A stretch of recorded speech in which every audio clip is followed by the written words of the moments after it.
It'll hold 150 pounds. So you could use a Bronco Sport to rappel down the side of a cliff. Use that as your anchor point. I couldn't because I'm way too overweight, but maybe somebody else could. Bronco Sport. I used to have a Ford Bronco II. Mine was baby blue and white, and it had Ford Ranger wheels on it, and it was an 87. It was a manual with a 2.9 liter V6. God, that engine was just a big turd. This doesn't have a 2.9 V6. This has a 1.5 liter turbocharged 3-cylinder. What'd you say? It's a 3-cylinder. That's one engine. And then the other engine is a 2-liter EcoBoost. And that one's got like 250 horsepower and like 270 pound-feet of torque. But in 3-cylinder trim, I love the double hood pop. What's that? See, when you do the double hood pop, now you just come up here and grab that right there. We don't have to be looking around for the second part. Let me prop my hood rod right here. Hang on just one second. Right there it is. So when it gets dirty, you can just drop it in the washing machine along with your socks. No, I'm just joking. It is very small though. 1,500 cc's. It's putting out 180 horsepower and like 160, 170 pound-feet of torque. There's no CVT transmission. That is not that CVTs are bad, but that is a horrible misrepresentation. A lot of people make that mistake with the Bronco Sports. Now, a Ford Escape and a Ford Maverick, they do come with hybrids, and that is when you get the CVT transmission, the eCVT transmission. But with the 1.5 and the 2-liter, like is found under here, 8-speed automatic. No manual is offered, but that would be cool. There is a manual offered in the big Bronco, but not in the little one. All right, let's take a quick look at the window sticker right here so we know what we're looking at. We're at a 2025 Big Bend 4x4, 1.5 liter, 8-speed automatic, carbonized gray metallic, medium light smoked truffle. Here are some of your standard features right there. Let's see what we got going on here. Black Diamond Off-Road Package for $2,500. That gives us 225/65R Continental All-Terrain Tars.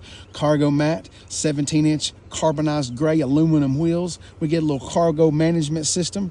There's no charge for a supplemental PTC heater, and there's no charge for that front license plate bracket.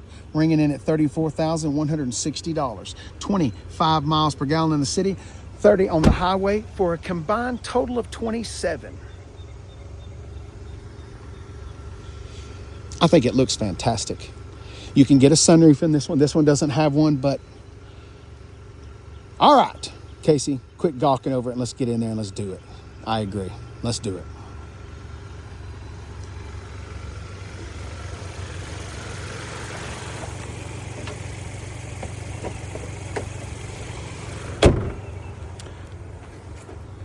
All right, we just start in the back. That's just always the way that we have done it here. So we're gonna start in the back.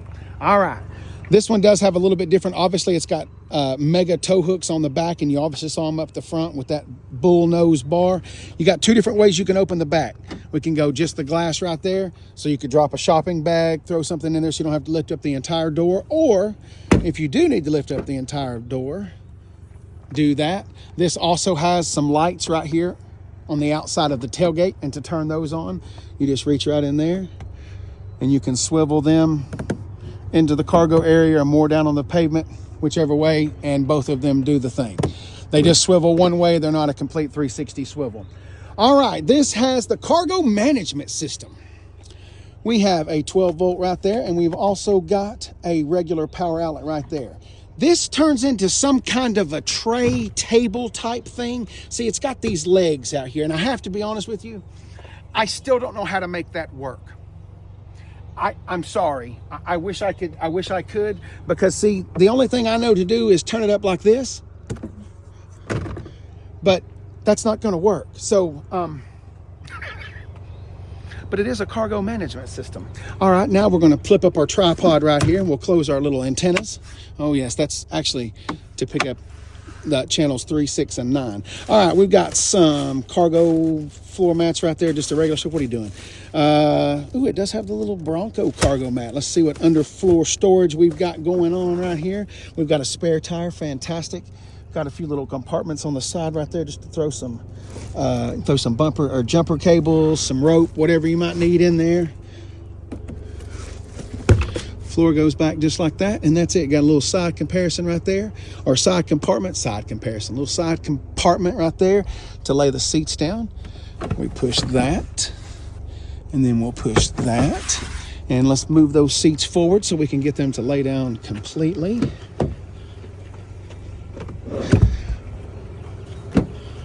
So it is a flat floor. Let me go ahead and move that so we can do that as well. That actually looks like a pretty good little amount of cargo room.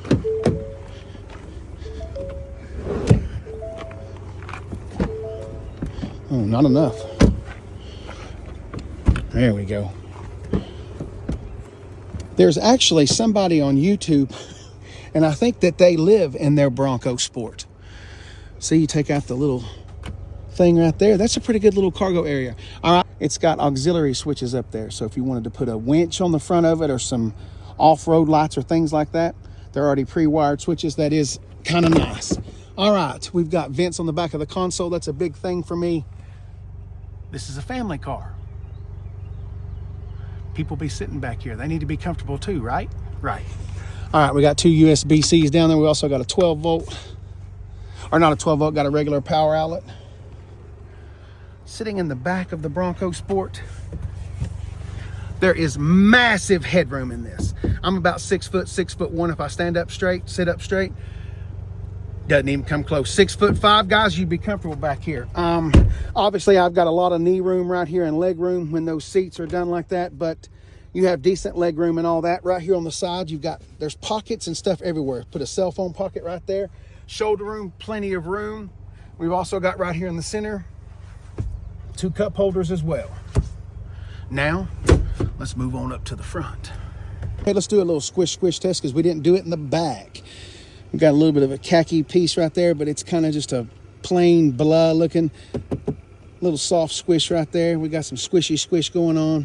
Hard plastic down low, water bottle holders right there. I like the way it says Bronco in there. I like the fact that it's textured. Pretty good size little glove box. Got some little nets on the side. I'm assuming it's on that side as well. One thing I do like is the seats. They're pretty supportive, but I like the different textures. One of my pet peeves, and it's just my thing, is when it's just one color, it looks so plain. But when they use different materials and anyway, just gives it a little bit of depth instead of just being so homely and sparse and plain looking. It's got a telescoping stopping wheel. We've got power windows, door locks, and mirrors right there. Oh, it doesn't have a net on that side, so the net is just on that side. I need to correct myself with that. All right, climbing in here. All right, let's go ahead and play with our goat modes. Goat modes are right there. Let's go ahead and do that. Oh, I left the glass up in the back. Well, we'll get to that in a second. All right, so you got normal, slippery, snowy, eco. I like the fact it changes colors. Sport, off-road, rough, uneven, mixed terrain. Yeah, it does all of that. I didn't do any of that. That's just it's all set up with the computer when you change modes. And that's all of our drive modes. We'll go ahead and take it back out and we'll leave it into normal. All right, we've got automatic start stop right there. A few shortcuts to get in there. Camera features. That's just the back right there. So we're looking up into the sky, but we've got a camera off the back right there. Sorry, it's looking into the trees. Radio knob, push start stop button right there. USB-C and a USB-D right there. You've also got a wireless charging pad right there. Remember, I know we said it earlier, but no CVT transmission. It is an actual 8-speed geared transmission. Electronic parking brake. A couple of cup holders as far as your center console. There's a little bit going on in there. It's not bad. Got a 12 volt in there. Once again, headroom is massive in here. And you can get a sunroof in the Bronco Sport. So if you have to have a sunroof and that's what you want, you can have it. I know I've already mentioned it, but that's pretty cool right there. I don't know that I have been in a compact little crossover that has that. Here's the thing, okay? The Bronco Sport and the Escape and the Maverick, they are all the same, but they do things entirely different. Okay, the Bronco Sport is more rugged, it's bulky, it's squared off, it's ready to get dirty. Okay, the Ford Escape, not as much. You can get the ST line Ford Escape, and that's actually really quick. It handles pretty decent, got some good looking wheels on it. The interior is fantastic. It's got a heads up display. But this right here and the Ford Maverick trimmer, those guys are going to be more geared towards off-road.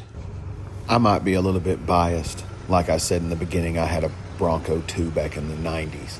It was an 80s model, but anyway, it's huge inside. It's way bigger than a Ford Bronco II was. I wish a manual transmission was offered, but maybe one day. Actually, that's not going to happen because there's less manuals being made every single day. Shout out to Ford of Murfreesboro in Murfreesboro, Tennessee for letting me look at one of your cars. We appreciate it. Without you guys, my channel doesn't really exist. Thank you for watching the video and have a hobby.